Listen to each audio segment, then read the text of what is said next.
I swallowed, trying to avoid the fire inside me rising in increased ire, pushing away the unwelcome thought that if I hadn't been trapped inside a fairy ring back in Cornwall while my home was being attacked by Iabatu's minions, then Julia, and the others, might still be all right. And Anton wouldn't be in charge, and I'd still be there, and... Enough. I tampered down the flames and watched the book warily, as if it might suddenly attack me. Did Mrs. Alcoon know what it was? Did she even know it was here? There had definitely been something off about the way she'd seemed to read my mind. Perhaps it hadn't just been the uncanny wisdom of someone with experience at reading others. Perhaps she was... "A witch?" a smooth voice asked from above me. "Or worse?" This reading of my mind trick was becoming tiresome, I briefly thought, and then instinct took over and I was on my feet in a heartbeat. I'd stopped sheathing my daggers to my forearms. It would have been a bit difficult to explain that away in the bar, where the uniform had been a white short-sleeved t-shirt, and I'd just gotten out of the habit. But I wasn't completely complacent or stupid, and I used sharp silver needles to hold my hair in place at the back.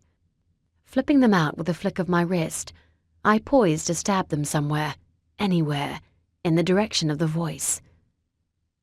The front door of the shop hadn't jangled, so whoever this was hadn't entered by any conventional routes, and they were making my skin crawl. This was most definitely an otherworldly presence. It was wearing a trilby hat that covered most of its face, although I could just make out a dark, smooth-skinned jaw, and overcoat. This was the thing that had been watching me from the side of the road the day I'd been fired by Arnie.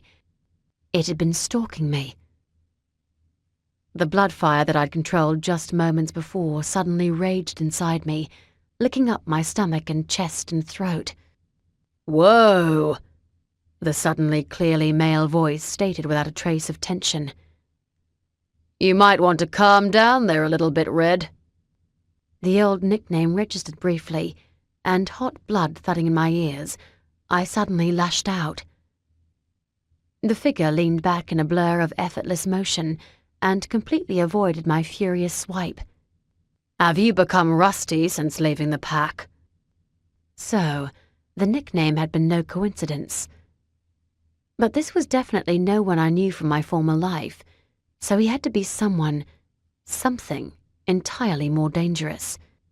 It occurred to me that he may well have planted himself inside the little shop for the very same reason, my traces of Draco Weir blood, that the demigod bitch Iabatu had killed or maimed almost everyone I'd cared about for. "Not gonna happen this time, Buster,"